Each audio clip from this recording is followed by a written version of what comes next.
नमस्कार, म Atul Subedi, barrister, solicitor र नोटरी पब्लिक हुँ। मैले इमिग्रेसन, रिफ्युजी म्याटर्स, फ्यामिली ल, रियल एस्टेट र कमर्सियल क्लोजिङको लागि कानुनी सेवा प्रदान गर्छु। मलाई 4169179571 मा सम्पर्क गर्न सक्नुहुनेछ। Kunja Sharma and Associates, licensed trustees for proposals on bankruptcies. Avoid bankruptcy. Stop calls from your creditors. Stop interest and penalties. Stop garnishment even from CRA. We are Kunja Sharma and Associates.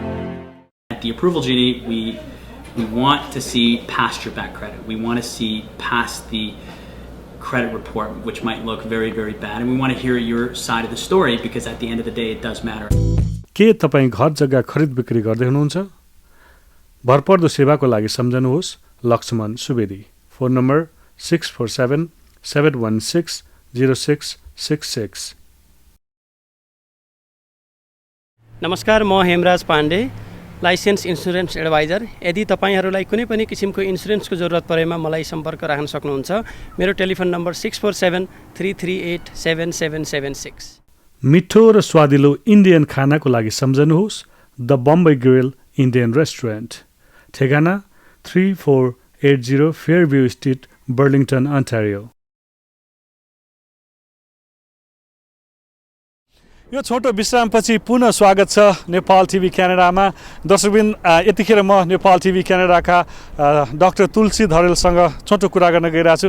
तुलसीजी, आज के छ तपाईसँग special? बुद्धिजी, मेरो स्पेशलमा त म आफ्नै एउटा इभेन्टमा म गएको थिएँ बस्टन हार्वर्ड युनिभर्सिटीमा, र त्यो इभेन्टको बारेमा सानो जानकारी यहाँ दिन चाहन्छु। त्यो चाहिँ ग्लोबल एकाडेमिक फोरम हो, विश्व विज्ञहरूको सम्मेलन थियो, त्यो प्राज्ञिकहरूको सम्मेलन। त्यो सम्मेलनमा एउटा राम्रो उपलब्धि के भएको छ भने त्यसमा मेरो प्रयास पनि धेरै नै रह्यो, र त्यो उपलब्धि चाहिँ 2017मा अप्रिलको 25, 26, 27मा काठमाडौँमा हुने निर्णय गरिएको छ। त्यो चाहिँ एउटा महत्त्वपूर्ण उपलब्धिको रूपमा मैले लिएको छु। यो फोरम चाहिँ एक्चुअली यो चाहिँ एउटा युनिभर्सिटी हायर एजुकेसनमा पढ्ने व्यक्तिहरूको लागि वास्तविक रूपमा फोकस गरिएको हो। तर 2017मा काठमाडौँमा हुने इभेन्टमा चाहिँ विशेष गरेर reconstruction of earthquake affected area र सस्टेनेबल डेभलपमेन्टमा बढी फोकस गर्ने भनेर मैले आयोजक साथीहरूसँग सल्लाह गरेको छु, र त्यही अनुसारको त्यो कार्यक्रम चाहिँ विशेष गरेर त्यो एरियामा फोकस हुनेछ। अब यस वर्ष भर्खरै भएको इभेन्टमा करिब 55-60 देशका प्रतिनिधिहरू थिए, र मैले आशा गरेको छु नेपालको इभेन्टमा करिब 300-400 विश्वका विद्वान व्यक्तित्वहरू, युनिभर्सिटीहरूमा पढाइरहेका विज्ञहरू र रिसर्च गरिरहेका रिसर्चरहरूको सम्मेलन हुनेछ। यसबाट नेपालले के फाइदा उठाउन सक्छ, यसको बारेमा केही बताइदिनुहोस् न। यसले एउटा ठुलो सहयोग, आर्थिक रूपमा, सामाजिक रूपमा, शैक्षिक रूपमा, हरेक क्षेत्रमा सहयोग पुर्याउँछ भन्ने मैले विश्वास लिएको छु। जस्तो बुद्धिजी, अब हामी एनआरएनहरू अहिले 73 देशमा हामीहरू सङ्गठित रूपमा रहेको चाहिँ तथ्याङ्कले देखाउँछ। हेर्नुहोस्, र संसारमा कुरो गर्ने हो भने बिलियन्स अफ डलरको रेमिटेन्स चाहिँ नेपालमा हामी एनआरएनएहरूबाट गइरहेको छ। त्यो ठुलो आर्थिक सहयोग हो। अब मैले यो प्राज्ञिक सहयोग चाहिँ के भन्न खोजेको भने नेपालमा हाम्रो एनआरएनएहरू माध्यमबाटै एउटा ओपन युनिभर्सिटीको कन्सेप्ट अघि बढेको छ। मलाई लाग्छ हामी पार्टनरसिपमा त्यही ओपन युनिभर्सिटीसँग मिलेर यो इभेन्ट पनि गर्न सक्छौँ, र ओभरअलमा आर्थिक, सामाजिक, शैक्षिक, राजनीतिक, जियो पोलिटिकल सिस्टममा सपोर्ट गर्नु, बाहिर बसेर देशलाई सपोर्ट गर्नु, अब त्यो त ठुलो उपलब्धि हो बुद्धिजी। र वास्तवमा नेपाल टिभी क्यानाडा अथवा यो कार्यक्रम अथवा हाम्रो उद्देश्य पनि त्यही हो, र तपाईँ पनि यो नेपाल टिभी क्यानाडा टिममा हुनुहुन्छ। के भन्न चाहनुहुन्छ? तपाईँको साथमा म पनि रहेको छु। मलाई विश्वास छ हामीले कला, संस्कृति, साहित्य यहाँ यो मुलुकमा बसेर र यहाँबाट नेपाललाई सहयोग गर्ने हामीले एउटा चाहिँ कोसे ढुङ्गा, एउटा भनौँ कि ब्रिजको रोलमा हामीले चाहिँ रोल प्ले गर्दैछौँ।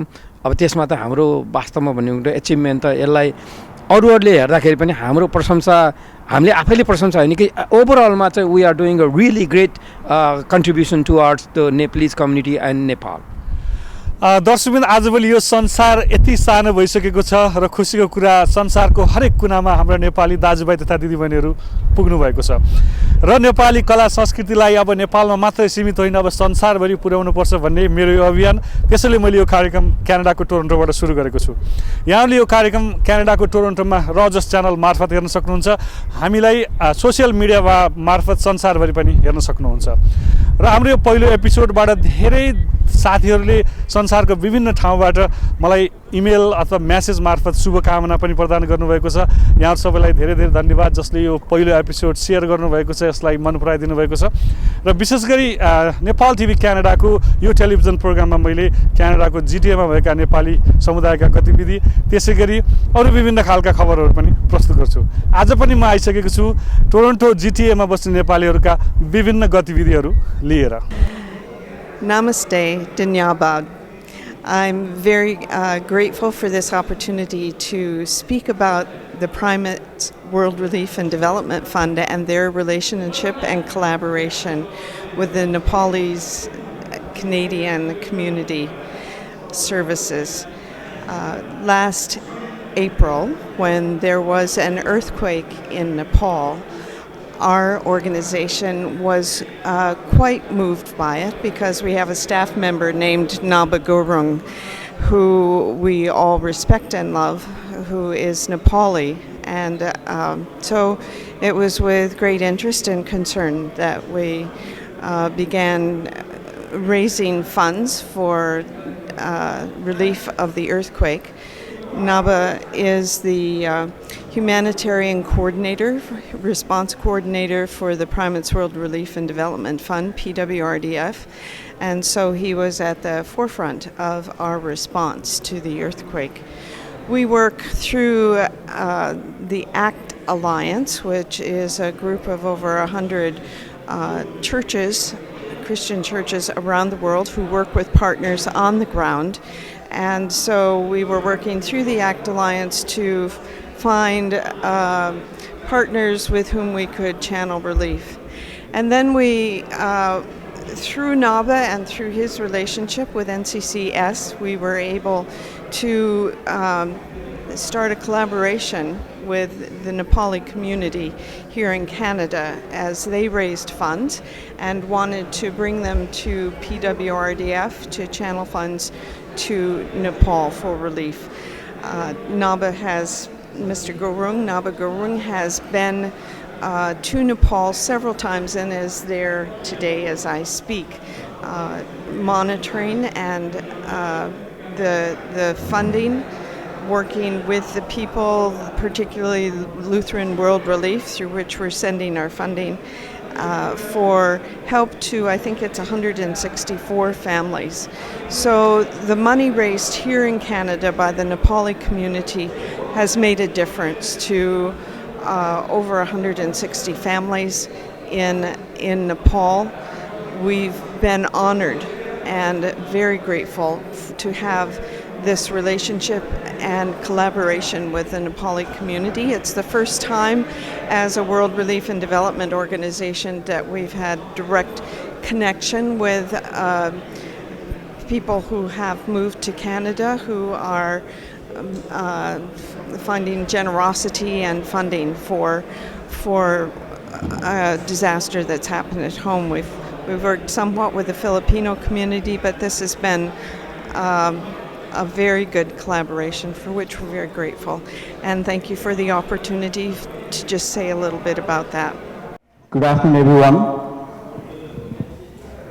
Nepalese Canadian Community Services को यस 14औं वार्षिक साधारण सभामा उपस्थित हुनुभएका सम्पूर्ण आदरणीय महानुभावहरुमा म एनसीसीएस को तर्फबाट एवं मेरो व्यक्तिगत तर्फबाट सर्वप्रथम मान अभिवादन टक्राउन चाहन्छु। नमस्कार, म चिरञ्जीवी घिमिरे, आजको कार्यक्रम एनसीसीएस को एजीएम को कोअर्डिनेटर। आजको कार्यक्रमलाई सफल पार्नको लागि हाम्रो जनरल मेम्बरहरू, life member, executive committee, board of directors तथा हाम्रो आतिथ्यलाई स्वीकार गरेर आउनुहुने विभिन्न सङ्घ संस्थाका प्रतिनिधिहरू, अर्गनाइजेसनका प्रतिनिधिहरू र हामीसँग कोलाबोरेटली काम गरिरहनु भएको क्यानेडियन बेस अर्गनाइजेसनका प्रतिनिधिहरू सबैको उपस्थितिले गर्दा आजको हाम्रो एजीएम भव्य रूपमा सफल भएको छ। मोर देन 70% हाम्रो मेम्बर्सहरूको उपस्थिति भएको छ, बाइलजहरू सबै पास भएको भएको छ अनि त्यसपछि हाम्रो फाइनेन्सियल रिपोर्ट पनि सबै पास भइसकेको छ र अन्त्यमा मैले के भन्न चाहन्छु भन्दाखेरि हामी बोर्डबाट अहिले बाहिर निस्किए पनि हामी भलन्टियर गर्न नसक्ने अवस्था रहे पनि अहिलेको नयाँ टिम नयाँ ढङ्गबाट आउनुभएको छ उहाँहरूलाई धेरै धेरै धन्यवाद छ। अहिले कुनै झगडा कुनै विवाद कुनै तछाड मछाड नभई स्वतःफूर्त रूपमा चाहिँ कम्युनिटीको लागि आफूले सक्ने योगदान आफ्नो सक्ने टाइम दिएर उहाँहरू जाँगर देखाउनु भएको छ उत्साह देखाउनु भएको छ उहाँहरूलाई धेरै धेरै धन्यवाद। कुनै कार्यक्रमहरूमा हाम्रो आवश्यकता रह्यो भने मेरो आवश्यकता रह्यो भने चाहिँ सम्झिने होला। Thank you very much. सम्पूर्ण दर्शकहरूलाई हार्दिक स्वागत अनि न्यानो अभिवादन गर्न चाहन्छु। म बुद्धिस्ट सागर र आज म 7औं नेपाली फिल्म फेस्टिभलमा छु। विशेष गरी यो टोरन्टोमा भइरहेछ यतिखेर मार्च 19 को दिन आज जुन भइरहेको छ र आज मैले यो कार्यक्रम विशेष गरी टोरन्टो नेपाली फिल्म फेस्टिभल विशेष गर्नेछु। त्यसको लागि मसँग हुनुहुन्छ यतिखेर मेरो पाहुना सुरेन्द्र लावती। सुरेन्द्रजी यहाँलाई स्वागत छ। धन्यवाद बुद्धिजी। यतिखेर हामी नेपाल टिभी क्यानाडामा छौँ र यहाँको 7औं भइसक्यो टोरन्टो फिल्म फेस्टिभल। यसको बारेमा केही भनिदिनुहोस् न। यो 7औं फिल्म फेस्टिभलको अब भर्खर सुरु भएको छ। त्यसको लागि हामीले धेरै मेहनत गऱ्यौँ। 5-6 महिना भयो। भलिन्टियरले धेरै दुःख गरेको छ तर अब सबै क्राउडहरू आउनु भएको छ। हामी धेरै खुसी छौँ। आज कति जति अडियन्सहरू यहाँले एक्सपेक्ट गर्नु भएको छ? आज र भोलि गरेर अब टुडे फेस्टिभल गरेर 400-500 जति होला। हेर्दै जाउँ कति हुन्छन्। र यहाँको फिल्महरू विशेष गरी फिल्म फेस्टिभल भन्नुभएको छ तर प्रायः चाहिँ डकुमेन्ट्रीहरू टाइपका हुन्छन्। कस्तो खालका फिल्महरूलाई सिलेक्ट गर्नुहुन्छ यहाँहरूले? डकुमेन्ट्री मात्र त हुँदैन होइन। यसमा धेरै फिक्सन फिल्महरू पनि छ, सर्ट्सहरू पनि हुन्छ, एक्सपेरिमेन्टल फिल्महरू पनि हुन्छ। यो सबै खालको फिल्मलाई यसले अटाउँछ। तर जेनरली एउटा कुरा चाहिँ यो अलिक त्यो हलमा देखाउने लामो फिल्म हुन्छ नि 2 घन्टा लामो त्यो इन्टरभल भएको फिल्म त्यसलाई चाहिँ प्रोग्राम गर्न अलिक गाह्रो हुन्छ हाम्रो फर्मेटमा फिल्म फेस्टिभलको फर्मेटमा। त्यस कारणले जेनरली अलिक फिचर लेन्थ 90 मिनट्ससम्म लामो अनि त्यस्तै छोटो फिल्महरू तर सबै थरीका animation documentary shorts experimental film सबै खालको यसमा छानिन्छ। यो फिल्म तपाईँले छान्दाखेरि के हो क्राइटेरिया यसको बारेमा के भनिदिनुहोस् न। अब नेक्स्ट अर्को वर्ष चाहिँ जसले चाहिँ यो फिल्म फेस्टिभल आउन चाहनुहुन्छ उहाँहरूको लागि। हजुर अब यसमा पहिला सुरु म सबमिसन क्राइटेरिया भन्छु है त। त्यसबाट सुरु गरौँ न। यसमा यो टोरन्टो नेपाली फिल्म फेस्टिभलमा फिल्म सबमिट गर्न 2टा क्राइटेरिया छ। एउटा फर्स्ट क्राइटेरिया चाहिँ यो फिल्म कुनै पनि फिल्महरू सबमिट भएको नेपाल पर्टेनिङ हुनुपर्छ। नेपालको अथवा नेपालीको सम्बन्धित हुनुपर्छ। अनि त्यसमा कुनै पनि फिल्म मेकर कुनै देशका फिल्म मेकर कुनैले सबमिट गर्नु पाउँछ। अनि यसको अर्को क्राइटेरिया चाहिँ कुनै पनि फिल्म नेपालीले बनाएको त्यसमा नेपाल सम्बन्धित होस् या नहोस् त्यो पनि सबमिट गर्न पाइन्छ। त्यो त सबमिसन क्राइटेरिया भयो होइन। तपाईँको सिलेक्सन क्राइटेरियामा केही क्राइटेरियाहरू छन्। सर्वप्रथम त हाम्रो उद्देश्य नेपाली फिल्म मेकिङको उत्कृष्ट फिल्महरू देखाउने हो होइन। सो यो प्रोग्राम गर्दा best of the best of Nepali फिल्म्सलाई प्रोग्राम गर्छौँ बेस्ड अपन द सबमिसन होइन। त्यसमा अब सर्वप्रथम त्यसमा स्टोरी टेलिङ त्यसलाई कसरी मेथड्स अफ स्टोरी टेलिङ कस्तो बनाएको छ होइन। यसमा टेक्निकल फिनेस भनौँ न। यसमा जस्तै एडिटिङ अथवा स्क्रिप्ट राइटिङ त्यसमा कसरी यसलाई हेरिएको छ होइन। त्यस्तै अनि अर्को त्यस्तो सम्बन्धित कुराहरूलाई हेर्छौँ होइन। सो मेरिटको हिसाबमा। अनि तर अरू क्राइटेरिया पनि छ। यसमा फर इक्जाम्पल हाम्रो फिल्म फेस्टिभलको एउटा म्यान्डेटमा चाहिँ इन्क्लुजन पनि छ होइन। यसलाई इन्क्लुसिभ प्रोग्राम पनि गरौँ किनभने हाम्रो देशमा नेपालमा धेरै भाषाहरू बोलिन्छन् होइन। मिलेको बेला यो विभिन्न भाषाको फिल्महरू पनि इन्क्लुड गरौँ। फर इक्जाम्पल यसपालि एउटा ताजपुरिया कम्युनिटीको बारे एउटा फिल्म एउटा छोटो फिल्म छ 10 मिनट 15 मिनट लामो फिल्म। पहिला नेपाल भाषाको फिल्महरू पनि देखाएको छौँ होइन। अनि त्यस्तै वुमेन फिल्म मेकरहरूलाई इन्क्लुड गर्न मिल्छ कि होइन त्यस्तो गरेर पनि इन्क्लुड गर्छौँ होइन। त्यसरी गरेर अनि यस्तै प्रोग्राम गर्दाखेरि पहिला हाम्रो 6 वर्ष अगाडि कस्तो खालको फिल्महरू देखाएको थियो होइन। So we don't repeat the same thing right. पोहोर साल कस्तो सेम खालको फिल्म नदेखाएर यसपालि त्यो हिस्ट्रीलाई पनि हेर्छौँ होइन। त्यसले भन्नाले अलिकति फरक होस् होइन। पोहोर पनि त्यही देखायो यसमा त्यही खालको फिल्म देखाउन त मिलेन नि। मैले एउटा कुरा चाहिँ विशेष गरी टोरन्टो फिल्म फेस्टिभलको यहाँको टिमलाई एउटा ब्लेम पनि लाउने गरिरहेको छ किनभने नेपालमा थुप्रै फिल्महरू भन्छन् नेपाली ट्रेन्डका फिल्महरू जुन हामी हलमा गएर हेर्छौँ त्यस्ता खालका फिल्महरू टोरन्टो फिल्म फेस्टिभलमा विशेष गरी नेपाली फिल्म फेस्टिभलमा राखिएन भनेर धेरै साथीहरूको गुनासो पनि छ होइन। एक्चुअली हामी सबै फिल्मलाई समावेश गर्न सक्छौँ होइन। तर एउटा कुरा चाहिँ फिल्म फेस्टिभल फर्मेटमा अब हलमा कमर्सियल हलमा फाल्टे कुरा हुन्छ होइन फिल्म फेस्टिभल फर्मेट चाहिँ अलिकति के गाह्रो हुन्छ भने यो धेरै लामो फिल्महरू गर्न अलिक गाह्रो हुन्छ क्या फर इक्जाम्पल अब अहिले भन्यो भने नाच्ने गाउने हाम्रो टिपिकल अब हलिउड फिल्म भनौँ न त्यसलाई चाहिँ समावेश गर्न अलिक गाह्रो हुन्छ किनभने हाम्रो अब त्यो सेसनमा मिल्दैन क्या तर भन्दाखेरि हामी त्यसलाई गर्नु त्यसलाई त्यो गर्नै हुन्छ भन्ने छैन हामीले फर इक्जाम्पल 2-3 वर्ष अगाडि दासढुङ्गा देखाएको थियौँ दर्शकबिन यतिखेर यहाँ हुनुहुन्छ नेपाल टिभी क्यानाडामा र मसँग हुनुहुन्छ सुरेन्द्र लावती को फाउन्डर टोरन्टो नेपाली फिल्म फेस्टिभलको सुरेन्द्रजी यहाँहरूले यो 7 वर्ष भइसक्यो यो पैसा कहाँबाट आउँछ यो यस्तो फेस्टिभल चलाउनको लागि पैसा अलिक मेहनत गर्नुपर्छ किनभने यसमा अपरेटिङ एक्सपेन्सेसहरू धेरै हुन्छ होइन अब हल रेन्टल हुन्छ अब हामी फेरि अब फिल्म मेकरहरूलाई बोलाउँछौँ अवार्डहरू अब 1500 अवार्ड नै 2000 को छ होइन त्यस कारणले तर हामीलाई चाहिँ सुरुदेखि नै धेरै सपोर्ट गरेका छन् हाम्रो स्पोन्सरहरूले यसपालिको स्पोन्सरहरूमा अब हाम्रो प्लेटिनम स्पोन्सरहरूमा सर्वप्रथम त अप्रुभल जिनी हाम्रो एउटा लोकल नेपालीहरूको बिजनेस उहाँ की स्पोन्सर हो अनि हाम्रो के अरे the Asian institute monk school university Toronto उहाँहरूले पनि सपोर्ट गर्नुभएको छ अनि यसपालि हामीलाई म्युजियम्स अफ मिसिसागाले पनि सपोर्ट गर्नुभएको छ त्यस्तै गोल्ड स्पोन्सरहरूमा हाम्रा embassy Nepal embassy Ottawa embassy of Nepal अरवाले स्पोन्सर गर्नुभएको छ सङ्ग्रिला रेस्टुरेन्ट क्विन स्ट्रिटमा अरू गोल्ड स्पोन्सरमा माउन्ट एभरेस्ट रेस्टुरेन्ट जो आज फुड पनि सर्भ गर्दै हुनुहुन्छ अनि प्लेटिनम स्पोन्सरहरूमा हाम्रो बेन्जामिन शर्माले स्पोन्सर गर्नुभएको छ त्यस्तै हाम्रो हिमालयन किचन अनि मिलेनियम ड्राइभिङ स्कुल हाम्रो गोपाल भण्डारीज्यू अनि मिडियम पार्टनर्सहरू नेपाल टिभी क्यानाडा अनि नमस्ते रेडियो र एटिएन What's your name? My name's Sam. मेरो नाम Sam हो. Okay. How did you hear about TNFF? We heard about this program from our Nepali friends in Ottawa, so we thought it's been going for about 7 years. We should come check it out. And what does it mean to you? Bannale? Quite like what do you think of when you think of TNF? Koi hamro पहिला पटक आएको हैन अनि so I think it sounds like a really good idea. I mean, to support Nepali film, Nepali directors, Nepali artists and that, I think it's a really good idea. And we just wanted to come check it out, and so far so good. We saw the first session. I think we're here for all the sessions, so it should be fun. Yeah. Okay, and have you ever been to Nepal? Yes, म गएको वर्ष म नेपालमा थिएँ अनि म त्यहाँ नेपाली भाषा सिकेर थिएँ घुम्न गएको थिएँ अनि त्यो त्यही हो अनि एकचोटि मात्रै गएँ म Okay, हजुरको नाम के हो? मेरो नाम रमियाता लिम्बू. Okay, अनि how did you hear about TNFF? TNFF basically I run a film festival, the Kathmandu International Mountain Film Festival. I'm the director in Kathmandu. We've been running it since 2000 and we have a good relations with TNFF. And earlier I also curated a selection of films for TNFF, I think 2 years ago.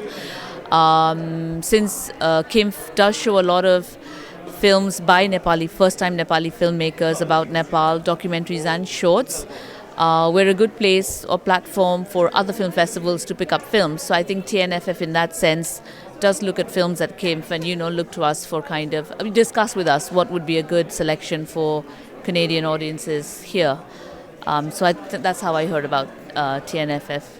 And what does TNFF mean to you? I think it's really great that, the Nepalese outside Nepal in Canada are doing, a festival for the audiences here, both for Nepalis so that they can see films on Nepal by Nepali filmmakers, new films, current films, and also for the Canadians in general to learn or, know a bit more about Nepal. So I think it's necessary. राम्रो कुरा हो हैन नेपाली फिल्महरु पनि नेपाल बाहिर क्यानाडामा टोरन्टोमा हैन अनि अरु ठाउँहरुमा देखाउन मान्छेले हेर्ने मौका पाउनु पनि त्यो राम्रो कुरा हो. ल अनि हजुरको फिल्म पनि यहाँ स्क्रिन भएको छ अनि how do you feel about that? I'm very pleased that TNFF ले Drawing the Tiger select गरेछ यसपालि. Drawing the Tiger चाहिँ basically एउटा 90-minute feature length documentary हो. नेपालको एउटा rural हैन remote ठाउँमा बस्ने परिवारको बारे हो. यो चाहिँ last year it basically premiered at Hot Docs Toronto and now it's being screened in TNFF and both Amy, Scott, my co-directors, we're very happy about that. So, what's your name? Marty. And how did you hear about TNFF? From my wife, who's from Nepal. Oh, that's so cool. And what does TNFF mean to you? Well, it's a chance to see films that we would ordinarily not see. Living outside Nepal, smaller movies, and even the larger, more successful ones don't come here very often. So it's a good opportunity. Yeah, for sure. And have you ever been to Nepal? We lived there for 5 years. So I've lived there for 5 years. She lived there much longer than that. And do you speak any Nepali? अलिअलि आउँछ. TNF म झन्डै 6-7 वर्ष भइसक्यो यसमा भएको मेरो बच्चाहरू वर्षाहरू हैन तिमीहरू सबै छौ त्यसकारण म कन्टिन्यू आउँछु अब पुरै सेसन हेर्न सके पनि क्लिप्सहरु हेरेर जान्छु म दर्शकवृन्द हाम्रो पहिलो कार्यक्रम हेरेर संसारभरबाट मलाई थुप्रै मेसेजहरू पठाउनु भएको छ हाम्रा शुभचिन्तकहरूले यहाँहरूलाई धेरै धेरै धन्यवाद दिन चाहन्छु र यहाँहरू जुनसुकै हिसाबले पनि सहयोग गर्न सक्नुहुन्छ मलाई र हाम्रो अभियान यहाँहरूले थाहा पाइसक्नु भएको छ नेपाली कला संस्कृतिलाई संसारभरि पुर्याउने हो र जानभन्दा अगाडि यो कार्यक्रमलाई सफल पार्नको लागि विज्ञापन दिएर हामीलाई सहयोग गर्ने सम्पूर्ण विज्ञापनदाताहरूलाई धेरै धेरै धन्यवाद दिन चाहन्छु यो कार्यक्रम हेरेपछि अरूलाई सेयर गर्न नबिर्सनु होला भन्दै आजको कार्यक्रमबाट म बुद्धिसागर बस्याल त्यसैगरी क्यामेरामा सहयोगी कमलजी र प्रकाशलाई धेरै धेरै धन्यवाद दिँदै आजको कार्यक्रमबाट म पनि बिदा हुन्छु जहाँ हुनुहुन्छ जसरी हुनुहुन्छ रमाएर जिन्दगी बिताउनुहोस् नमस्ते